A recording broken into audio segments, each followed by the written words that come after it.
Welcome to another channeled message. Today I wanted to talk about how to stop forcing and allowing the flow to happen for us. I'm reflecting on my own personal healing journey and how far I've come in the last 2 years and how I like to call it like a hyper healing journey. And the reason why this is all kind of tied together is because I think we sometimes look at others and look at their life and their success and their external world and wonder why certain things aren't happening for us. But we have to recognize that everything is happening for us as it should. It's happening in a way that isn't going to overwhelm us. It's happening in a way that allows us to process certain things that are coming up for us so that we can, leave it behind us and move forward. And this looks so different for everyone. It also is not a linear path. And so we have to understand that just because time exists doesn't mean that we're bound to it. And what I mean by this is if you look at someone and you're like, wow, their life has changed so much in 1 year. And then you look at your own life and you're like, what has changed in my life in 1 year? So much as well, but it looks different.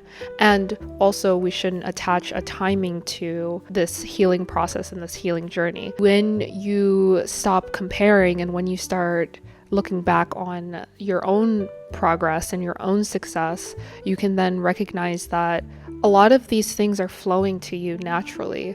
We don't actually have to try. We don't actually have to force anything. We can kind of just be and recognize that a lot of our healing happens in segments. It happens in chapters, and it's never ending at that point. The message of today is that when we stop comparing, when we stop looking externally to try to force certain things to happen, and when we start being, when we're in the moment, in the present, and we are able to reflect on our own personal journey, is when things start to change for us. Things start to become easier, things start to flow, and the universe tends to bring us exactly what we need. I've been on this healing journey, as I mentioned, for about 2 years hyper intensively. And what I mean by that is I've done almost every healing modality you can think of. I've been meditating, journaling, channeling intensely for the past 2 years, every single day if I can, awakening spiritually each and every day. I'm learning more things about myself, but also at the same time, I am releasing so much. I am releasing past beliefs and past traumas that I'm having to process in the moment to go through this healing journey. And I think the reason why it happens slower for some people is that they simply cannot handle these things coming to the surface, or they are not in a position to process. And so this is where I mean by everybody's timing is different. For me, I've been struggling with confidence and showing up and being consistent, and I recognize and realize where these past traumas are coming from. They're linked to negative beliefs or false beliefs that I've had and I've been carrying for so long. But in this very moment, I'm releasing these beliefs and I'm releasing these traumas to then allow me to continue to show up. There's baby steps. I've been doing this thing for about 4+ years now where I have been wanting to step into my power. I just had to go through kind of an initiation phase to kind of cleanse me of all the things that would have been holding me back. Had I stepped into my purpose without doing so, I think it would look very different. And I did have glimpses of that earlier in life. And so I know what that was like. I know when you step into something and you don't have your heart in it and you don't have the purpose behind it propelling you forward, it can feel kind of dreary. It can feel kind of like I can lose this at any moment, and you're constantly anxious. You're constantly wondering, how can I hold on to this reality? When we go through this cleansing and when we go through this period of releasing, it allows us to open up to what it is that we're truly here to do in a much more peaceful and restful way, where it doesn't feel like it can be taken away from you at any moment. It's definitely something that is in your heart, therefore it can't be taken away from you. Let go and recognize areas where you still need to release. Some ways that you can do this is start a journaling practice. Throughout time, you'll be able to go back and see where you've had certain shifts shifts in your mindset just through the power of journaling, because not only is this helping you release, it's also helping to bring awareness. Therefore, you are now in control of your outcome and of your reality. The other benefit of journaling is, for me personally, I find that it is kind of like the stepping stone into creating your reality. What you're doing is, once you've been able to kind of clear out a lot of the energies through journaling, you now open up channels to allow you to start scripting, to start manifesting, to start speaking with your guides, your ancestors, your angels. This might sound a little crazy to some people, but when your channels are clear, it allows for this divine communication to take place, and you're able to truly open up and see the possibilities of what you can create in this reality. When you surrender is when you start to notice that things start to flow. And I want to bring this a little bit deeper into a vision that I received with Mama Aya, this vision of constant thought loops of, how one negative thought just leads to another, and it's so impossible to break this loop. And I just remember in that moment having the knowing that I just needed to surrender. And as soon as I decided to let go and surrender, I heard my name being called. What I noticed was that when you surrender, that saying like follow the light, that light becomes available. That light starts to shine, and you start to go towards it. And when you go towards that light, you're able to remove yourself from these negative thought loops and these negative patterns that people sometimes find themselves stuck in for, a really, really long time. This metaphor of following the light are very symbolic, because that's exactly what happens when you choose to let go and you surrender to the divine, to the universe, and you trust in where you are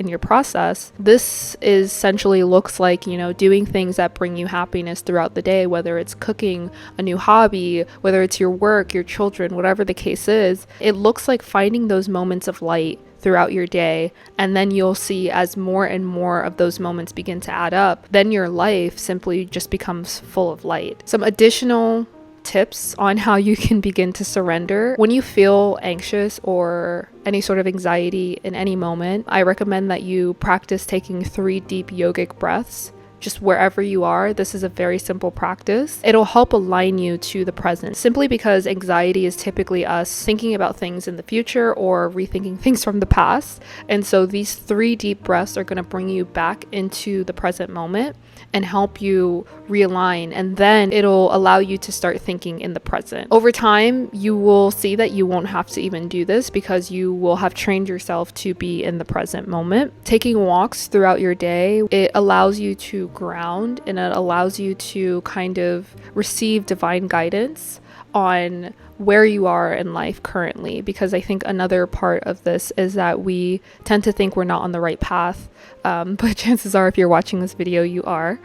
So that's something else that I recommend that I do personally every single day, is I like to take some walks throughout the day to kind of clear my head, but also to open up my channels, because sometimes we kind of get lost in our day-to-day and we forget that we are spiritual beings. However, if we're too much in the material world, we tend to close off those channels. And so when you're outside and you're walking and you're grounding and you're a part of nature, you then begin to clean up some of those channels so that you can receive messages and guidance and reassurance that you are on the right path. So far, I've talked about journaling. I've talked about yogic breaths for when you're feeling anxious in the moment. I've talked about grounding by taking walks throughout the day and allowing your channels to open up to source. And this isn't, everything. Like, I could go on and on about different tools and modalities that you could use to help you surrender and come into the present moment. What I will leave you with in this video is to begin to think about what you're consuming. A lot of the things that we consume, and specifically, with food, social media, music, friends, etc., start thinking about what you're consuming and ask yourself, is this helping to guide me closer to source, closer to light? Is it helping me surrender? And a lot of the times what this looks like is, if you're attached to a certain narrative, or if you're attached to a certain idea or propaganda or a certain frequency of food, music, people, it makes it harder for you to surrender and to grow into the person that you are meant to be.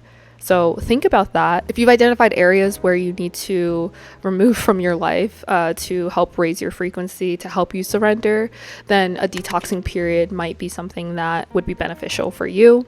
This looks like maybe detoxing from social media, maybe detoxing from certain foods that you need to clear from your system, clear from your diet.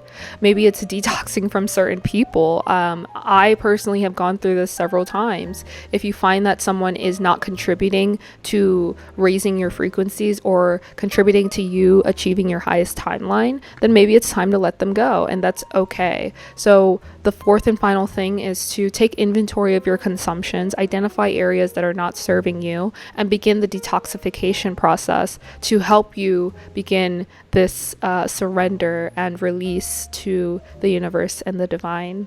So if you have any questions on exactly how I was able to do this and how I'm continuing to do this throughout my daily life, feel free to comment down below, and I will be sure to provide some resources to help you out. Thank you.